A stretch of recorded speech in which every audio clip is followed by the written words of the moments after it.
honestly, the fact that they are winning against some of these teams here at the SPS has been pretty surprising. I do think that an animal is a predator, we'll say. They're the most dangerous when they're backed up into a corner, and I think that Bigatron Beta, they've got nothing else to lose. They might as well go all out. Yeah. That being said, we're jumping straight into the draft. Angela, Julian, Zaz banned out for the side of HomeBois, Bigatron Beta. Starting off the ban with Ling and Chip.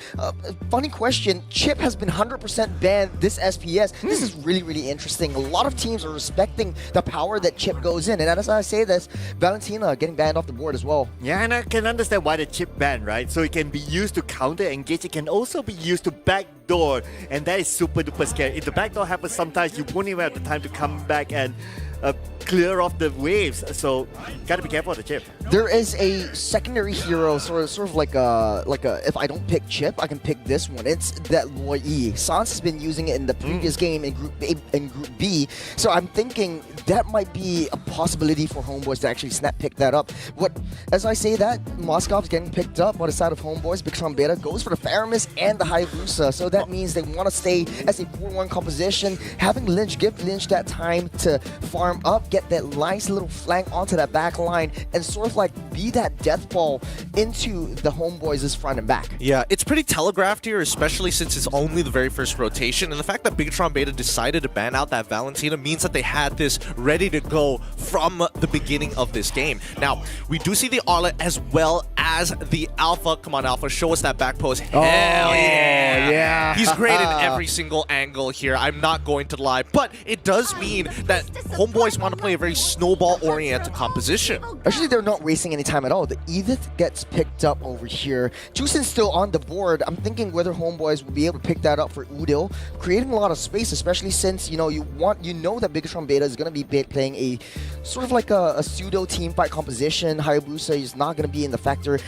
immediately in team fights, but that creates a lot of space for HomeBois to get in position to fight a front to back. Actually, I disagree. I think that Bigatron Beta probably don't want Jushin in their composition, but would much rather it be on HomeBois' side, right? Because it's very, for Bigatron Beta, they very much want HomeBois to come at them. And if you're playing Jushin, if you get hit by Spear of Alpha, who's going to do the follow-up? It's definitely that Arlet, and Arlet loves to stick on their targets. And actually what's interesting is that Roger is not given a priority at all this time, and it's open for Bigatron Beta to pick it up since the HomeBois already had the Alpha and also the Moskov.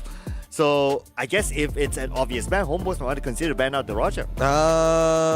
Is there anything worse than it? I mean, they could just ban out the Roger for the sake of it. I do think that focusing more towards the EXP side and really trying to figure out and limit the flexibility of this Edith in this game is probably their better bet. Was it the HomeBois that picked up the EXP Carmilla? Yes. Correct me if I'm wrong. Yes. This looks like a very, very good Carmilla game. We've seen that happen in the previous fight against AFCAP, and they have no way to deal with the Carmilla. Well, for game 1 at least. In game 2, they managed to just break through the Carmilla, but it looks very, very good over here. You get the Netherrealm in, you pop a nice little Blood Pact over the rest of Bigatron Beta. You have a lot of true damage, able to split that damage through the rest of Bigatron Beta. It kind of works on paper over here, but they opt to ban out the tank, so no Minotaur, no Kufra. Marksman pick over the side of Bigatron Beta. What do you think? I think carry's wide open. If you want to go a little bit more, risky, I think a Beatrix might be good over here as well. Nah, I think it's going to be traditional Claude or something like that, right? Like, usually, unless they're thinking about combo. Oh, okay, never mind. Yeah, they might be considering even a Beatrix now that they have the Terizla. Yeah. You want to get that set up, especially after the penalty zone hits. You get the Netherrealm giving you a second life. You got a lot of secondary engages. But the Juicin definitely getting picked up for HomeBois. Very, very nice composition here. A lot of nice tanks. And remember, Juicin builds the Clock of Destiny as well as the Bloodwing, so it gives that extra boost of defense. Yeah, if it's not the Claude that might be picked up by Bigatron Beta, it could be the Roger still, and it's still open. Yeah, Roger still open. Yeah, and it gives them that level of flexibility as well. I don't think they want to play Roger here. I think like they need something that scales. It's either carry or they're going to go into something like Natan, one or the other. Because if they do opt to go for something like Roger, I'm looking at their composition and I'm trying to figure out how much of a lead does Hayabusa need to create opportunities for Roger. Unless you want to go for the Ruby. You could go Ruby. No, it's the Nathan. Okay. Yeah, Natan. 0% win rate for the Natan. Hey man, people have been moving away from hyper scaling like weak early game style heroes. There's a lot of magic damage from the side of Bigatron Beta, though. Also true. Also Yeah. true. Definitely much easier to itemize for the side of the HomeBois. But at the end of the day, it just comes down to whether HomeBois can actually generate a lead for Amal. Yeah, before we let you go, Gideon, let me know your last thoughts on the draft. Who do you favor? Who do you think is going to win this time? I think I'm liking the HomeBois a little bit more because the composition, as soon as they get that first kill, is going to be a lot easier. If they survive the early game, it's up to Bigatron Beta. Of course, the Malaysian supports the Malaysian team. What else? But, ladies and gentlemen, we are loading in. The draft looks super, super good, especially that alpha, the back pose never gets old. Man, oh man. The Lanadon, we're loading in. It's time for the second series of today in Stream A. It's the HomeBois up against Bigatron Beta. Then you know what? I'm happy to see Bigatron Beta putting in Lynch again. Like, Lynch didn't play in day number 2, and he got the MVP in day number 1, and I was wondering that day, is like, why didn't Lynch play? I mean, he got the MVP. That should be his ticket to get it. And Yeah. maybe if he played in day number 2, the results might be different. Like but the first game. Yeah, the first game. Yeah. I think, if I remember correctly, it was up against Geek Fam. They could have taken a game off of that, but they chose to sub in Washapal. Do you think that Washapal was the problem right here? Wouldn't want to say that he's the problem, Yeah. right? Like, Oh, wait, but hold on. Oh, wait It's the a first second. kill over the mall. Wow, you blink it, you miss it. And maybe with the second kill coming up? Yeah, No. that brings me back to way long before, but Noxu with a sliver, able to walk himself away. Udil also very low, very, very disciplined coming up from the side of HomeBois. Okay, we kind of missed that moment, but hopefully we'll be able to get a replay on what exactly happened. But so far, this is a good start for HomeBois here, getting that first blood, and that will give them a slight level advantage. Yeah. And also, another chance to engage. Whoa, actually, Saruzi taking a lot of damage. That's the power of the Arlot in the roam position. You're able to dish out a lot of damage, wave clear early, and then start that early game rotation. But based on the lane-to-lane matchup, the Barats versus Terizla, what do you think is going to happen, Cloud? Well, the Barrage versus the Terizla, I believe that it's going to be a 50-50 because if you kind of think about it, both sides don't have that level of damage, especially when it comes to early engagements. And I don't expect the rotation to happen to go down to try to take out either side. They might want to focus on taking out the Moskov instead because you don't want him to scale. Yeah, mid-side, Lynch shadow himself away, but Noxu getting pulled back. I don't think anything is going to happen, but 15 seconds until the Lord spawns. This means that Lynch has to go back to get the reset. Turtle will be zoned out by the side of HomeBois. You got 4 men already in position down in the Turtle pit. Now, do you think that HomeBois, you know, they're known to be very heavy towards the EXP side, especially in the early game? Do you think that will work out for them based on their composition, since you have that juice in, since you have that zone control? Yeah, and I think that the EXP, of course, the biggest engager here will be Marzi, right? He has to land his penalty zone. So in order for him to land, it's not only about landing, he has to be able to tank after that as well. So being able to scale is also pretty important for him, but is it the main priority for HomeBois? Probably not. I would expect them to put a little bit more focus to pin because you don't want someone who's able to come up with free damage from the back. Yeah, that being said as well, you know, Udil is doing a good job zoning out the rest of Bigatron Beta. They're finding it very hard to get into the midst of all these neutral objectives. Using that lantern to just push you away, using that lantern to slow you, it kind of creates a hold on a second. Amo gets an aggressive kill over to Noxu, so the roam goes down, and then the aggression comes through into the jungle of Bigatron Beta. Yeah, another blink and you miss it moment. I believe they were tussling for Udil that actually minute, out of but position, but Udil- using the ultimate to get out of the way, using that Crimson Flowers just to dash it out. So defensive maneuver, and that's why I like the juice in. You have a defensive and probably like a escape mechanism, so to speak, a built-in one. But on the top side, taking a lot of damage, Pin gets pinned down underneath his own turret. He's going to be fine. That's going to get that reset. Yeah, I really like the fact that Udil is teasing Bigatron Beta, like he goes all the way to the back. But look at the bottom as well, right? So Lynch is trying to find space to farm because he notices that HomeBois, they're starting to engage into the jungle at the top, limiting his space. So now he has to find somewhere else to get it. Yeah, Lynch trying to get that sandwich, able to use the shadow clones to get out of the way. But Cloud, you are HomeBois. You are 2K gold lead up ahead against Bigatron Beta. What's your move? Do you start the aggression going since you have the alpha to sort of like deal that true damage? It's sort of like sustain a lot more to get that snowball going. What is your plan? What is the strategy for HomeBois? I'll definitely want to try to invade the jungle and try to choke down Bigatron Beta because there's 2 key reasons, right? One is you don't want Lynch to scale to a point that he can deal a lot of damage and probably even come up with only through the shadow kill just by himself on the backline to get his own kills. And also, you don't want to wait until the late game where Pin has skill enough to defend. Noxu with the Earth Shatter pops off. Lynch on the backside taking out Mao, but Noxu getting caught in the process. You got a sandwich down, 4 members down. Oh! Huge penalty zone by Marzi, trapping both of them. Bigatron Beta desperately trying to start the aggression going to the Nether Realm. Not enough to save Marzi. Udo will take down that kill, and Lynch actually steals the turtle in the process. This is a very, very good trade considering that's 1-to-1 down on both sides. Bigatron Beta barely staying afloat. Now, your 1k gold difference, your Bigatron Beta, how do you want to play this? On the team fights, Pin was able to do a lot of magic damage. You're waiting for Marzi to get that set up.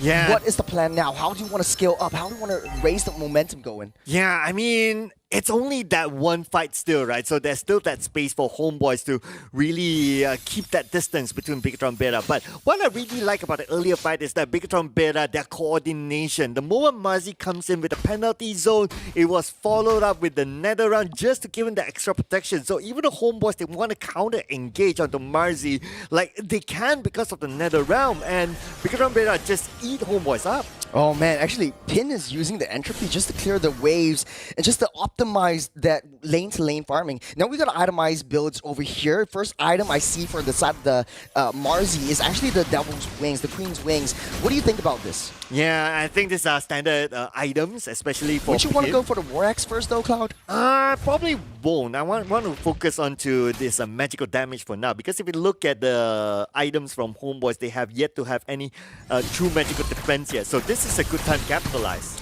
Yeah.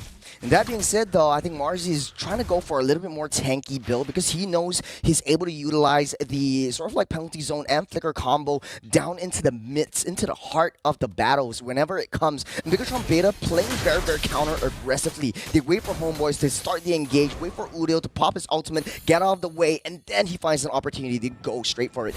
Turtle spawning up in 10 seconds. How do you think HomeBois want to play this?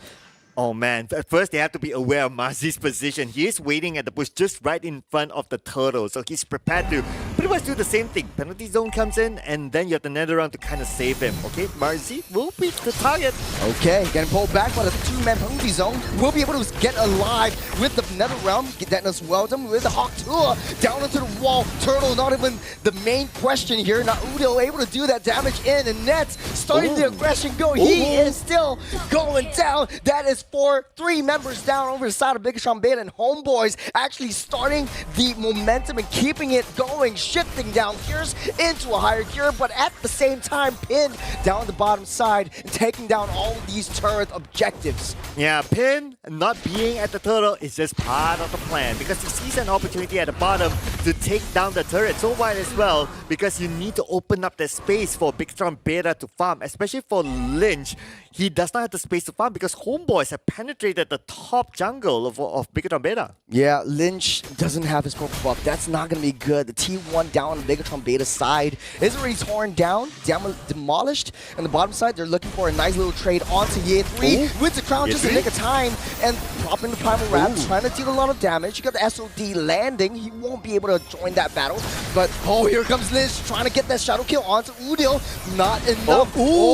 Risky. I spoke a little bit too soon. The power of the Sky Piercer comes in. Bigatron Beta, they take what they can and they get away. Now the trade comes when HomeBois is actually pushing up that top side. They have that lane priority, but Bigatron Beta, they want the aggression going and want to keep it going. They're sitting on the jungles outside of HomeBois, and they want to take down all these turrets, playing around Pin. Now, we noticed a lot of these team fights, Pin wasn't in. How do you think that this changes now that Nathan has his power spike? Yeah, and this is what we talked about earlier on, right? Is it good for him to go all out magical damage? Yes, because even at this point, HomeBois, they do not have magical defense, or much of magical defense that is, and Lynch, he was well protected by a Naxu in the earlier fight. So we can see the coordination that they already have, and as long as the itemization is still kept in this way, that's probably going to be the setup for them.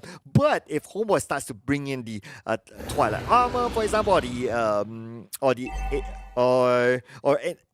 any other defensive, magical defensive items, then that is where Bigatron Beta, they have the option to switch the item. Yeah, Radiant Shield will be looking very good for HomeBois in order to soak that damage from Pin, but Udil tries to source out a little bit more information onward, will land onto no one, but he flickers in and gets Amo. Amo uses the spear to get out, Noxu won't fall, SOD goes wide, Marzi on the back line trying to hit a little bit more. It's Havoc for the side of HomeBois. They're running for the hills, they'll run, they won't stop. Udil using the flicker to get out of that way, but Nets joins the battle in the nick of time, is trying his best to take down Marzi, but Lynch just barely misses. Nets use the flicker in the nick of time to get out of the way. Now the Lord is so low. Lynch is alive. He doesn't have the retribution. He doesn't want to go for more. He gets that reset, but all this time, HomeBois, they're coming up online. Lynch coming in, doesn't have the shadow kill, but that does not matter. Udil will go down. And now the Lord will be out and open for Bigatron Beta, and they will secure it. Dude, what did I tell you? Bigatron Beta needs to play with Lynch. It's not over yet. They go for Nets, missing. No, not missing, but Lynch actually stacking up those Sky Piercers to his full advantage. They're okay giving up that turret because they've got the Lord marching down the bot side. Dude, this is Lynch telling his boss, I don't need a race. Man. I need a spot to play. Yeah. I mean, HomeBois, they don't want to lose to an MDL team. This is Bigatron Beta push into the corner, and they're like, we've got nothing to lose. Let's just play our best. Let's just have fun. And HomeBois, they're feeling the fun coming in from Bigatron Beta. And technically, HomeBois, even though with their new players, they're all MPL, MY players as well. So, it's still a right comparison to a certain extent. Yeah, top 2 in MPL MY Season 12, but Bigatron Beta actually looking like a very strong fight here. Economy dead even. Bigatron Beta has a very small lead. They've got the Lord pushing down. They're trying to pause the wave and try to get all 3 waves to push it down together. T2's gone for HomeBois. They're looking for a right opportunity, a right angle to get that nice little setup. Noxu doesn't have the flicker. He will in 2 seconds. So we might see a nice little fight over here, or they might just have a little bit more discipline and get out of the way. Lynch taking a little bit of damage from Nets and just walks off. Yeah, Lynch was being sneaky there. He tried to do the split push, but lucky enough for Nets, he does have the spear to teleport himself there towards Lynch. Of course, it has to connect though, but it's not that difficult since the distance is not that far. Mid-side, actually, the onward hits onto Nets, but he's able to use the flicker again to get out of the way, so it keeps him safe. HomeBois really needs to hunker down, try to protect Nets. They do have a little bit more decent wave clear. Now, without the jungle, Udil is unable to, fully utilize this Juicin to the best of her abilities to try to open up source for more information, flying a nice flank.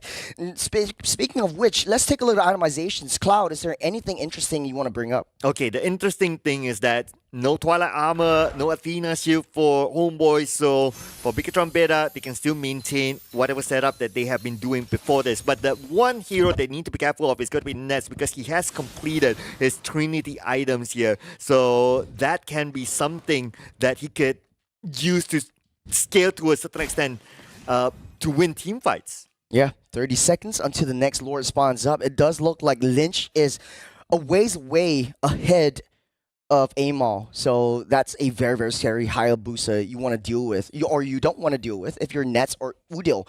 So how do you want to play this? Bigatron Beta is sort of like a front-to-back composition. You are playing a 4-to-1 kind of movement or rotation. You're always leaving Nets and Udil alone in the back line. How would you want to protect your marksman? Would you want to go for this lore? This is a 12-minute lore now. Yeah, I mean, this is the problem with HomeBois setup right now that we look at it. Like, they don't have an answer or a direct answer to who's going to go to the backline. If you said Email, cool, but Email needs to be a bit of a frontliner there, but still at the front. Oh, actually, Noxu, Primal Wrath, a little bit of a panic right there, keeps him alive with another realm. Lynch gets a godlike, and so the Havoc in the midst of battle. Marzi tries to go for a backline. He knows he needs to take down Nets, but he gets killed in the process, getting punished down the backside. It's a 2 for 1. Oh, make it 3, but Saruzi is still back up. Lord is still in question. You've got Mal trying his best to zone out the rest of the members of Beta. Don't forget, Lynch is still a high boost, so he might be able to make his play. Oh no, Amon gets the Lord even before he's able to make a move. And HomeBois, they get the advantage once again. Dude, out of 10 kills so far, Lynch got 7 of them. This guy is being Lynch Esports right now. The rest of them really need to step up the game. And Yeah, I see the idea that Bigatron Beta wants to do early on. Like they create the same formation. I guess the one thing that they maybe kind of forget is that Nets got free hits from behind. A very, very push and pull game this is. Bigatron Beta had a early lead, then HomeBois backed into a corner. HomeBois now taking control of the zonal potential. And now Amal slowly but surely scaling up. You have three very, very thick boys in the form of Mao, Amal, and Yeah3. Your Bigatron Beta, you really need to hunker down. You do have a lot of setups. You do have the Netherrealm to keep you alive as well. So it's all ultimates up and ready. Lord marching down on that top side. Bigatron Beta hunkering down. They're waiting for the right opportunity to strike, and the time is now. Detna's welcome into the onward, into the wall, back to the corner. He gets pulled back, not too so far away from the rest of Bigatron Beta. What a play from HomeBois. They didn't manage to take down that T3 up that top side, but T2 is their consolation prize. And HomeBois, they're looking to take down a little bit more since it's the enhanced minions. They're marching into play. Lynch wants to try to find a nice angle onto Udil. He doesn't, but the waves are all pushing in. All three T3s are gone. HomeBois, they want to end this right here, right now. Bigatron Beta scrambling to get that defense. And HomeBois, they back off. That's the discipline of the Malaysian team coming into play. They take down all T3s. They take down all of the main economies coming in from Bigatron Beta, slowly but surely scaling up into play. You know what? If this was a regular ranked game, a team like HomeBois would just press Bigatron Beta and might be punished for it. But like what you said, right? The discipline is shown here by HomeBois. It's like, okay, guys, we got our objectives. Okay, now we have a good lead. Let's pull back here because the next lot will come out in about a minute from there. And if you look at the goal graph as well, it does favor heavily onto HomeBois. And if they're able to get this next lot, they could potentially end this game. Yeah, it's actually looking really, really good if you're HomeBois. They might have a very, very shaky early start, but everyone's just buying their winter crowns. I think that's the only way they know how to counter that Hayabusa, especially from Lynch. You don't know when he's going to go in with the shadow kill. You want to keep yourself safe. You want to be able to freeze yourself, make yourself invulnerable. It's those iframes that really come into play. 20 seconds until the Lord spawns up. This is going to be, okay, not the 18-minute Lord, but do you think HomeBois wants to wait for it? You want to pull Bigatron Beta into the jungle and try to find a nice flank, a nice angle to go into the back line and try to clear out Pin, clear out Lynch. So before you get that Lord. Well, I guess, okay, they do have the information that Bigatron Beta was still at their base, but now they don't really have it. But here we go. It's an easy Lord coming on the side of HomeBois. Knocks you in the spot of bother right there. Marzi puts down penalty zone, hits onto 3. But Bigatron Beta, they're suffering a lot of damage. But Pin getting no free hits. He goes down as well. Lynch gets what he can and gets out of the way. Here we go. Here comes Nets. Oh. He might have been able to go for it, but he's so disciplined. He wants to wait for the minions to go in. But Mao gets the final slash. That's a wipeout over side of Bigatron Beta. And HomeBois, they're taking it home, boys. And here we go. Game number 1 goes to HomeBois. And to answer your earlier question, they had the information that the members of Bigatron Beta is still at their base and they have